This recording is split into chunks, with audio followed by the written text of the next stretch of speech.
கரூர் மாவட்ட செயலாளர் இன்று நேற்று கைது செய்யப்பட்டிருக்கிறாரு. அவருக்கு தேவையான சட்ட உதவிகள் கூட கட்சியின் தலைமை தரப்பில் வழங்கப்படவில்லை அப்படின்ற ஒரு குற்றச்சாட்டும் குடும்பத்தினர் தரப்பில் முன்வைக்கப்படுது. அது நமக்கு அவங்க அணுகியிருக்காங்களா என்னன்னு நமக்கு ஏன்னா தாவேக்காவில் வழக்கறிஞர் அணியெல்லாம் இருக்கிறாங்க. ஆனால் போதிய அளவில் ஒரு நல்ல வழக்கறிஞரை நியமித்து அதற்கான சட்ட பாதுகாப்பு என்பது அவருக்கு வழங்கப்படலைன்ற ஒரு குற்றச்சாட்டு பகிரங்கமாக வைக்கப்படுது. இன்னொரு விஷயம் என்னன்னு கேட்டால் கட்டமைப்பு கொஞ்சம் இது பண்ணிக்கிறோம்.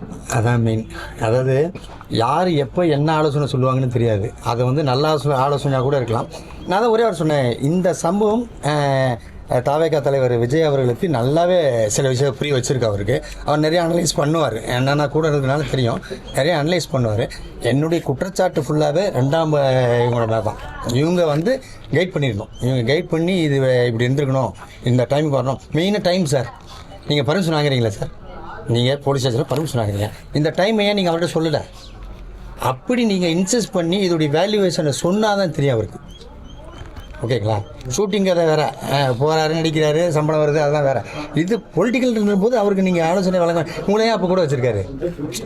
இவ்வளவு நீங்கள் எக்ஸ்பீரியன்ஸ் ஆனாலே ஏன் கூட வச்சுருக்காரு சொல்லுங்கள். நான் கட்சியில் எந்த பதவியிலும் இல்லை. இருந்தாலும் நான் எதுக்கு இதை சொல்கிறேன்னா, ஒரே ஒரு விஷயம், நண்பர் அதை தாண்டி அவருக்கு சில விஷயங்கள் புரியலன்னா அதை நீங்கள் புரிய வைக்கிறதுக்காக தான் கூட இருக்கீங்க.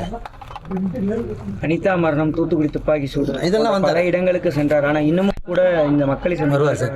இப்போ நான் சொல்லியிருக்கேன் சார், இப்போ வருவார். டெஃபினட்டாக வந்து பார்ப்பார். நீங்கள் பாருங்கள், டெஃபினட்டாக வருவார், ஷோராக வருவார். இந்த பாதிக்கப்பட்ட மக்களை கண்டிப்பாக சந்திப்பார் சார். சரி.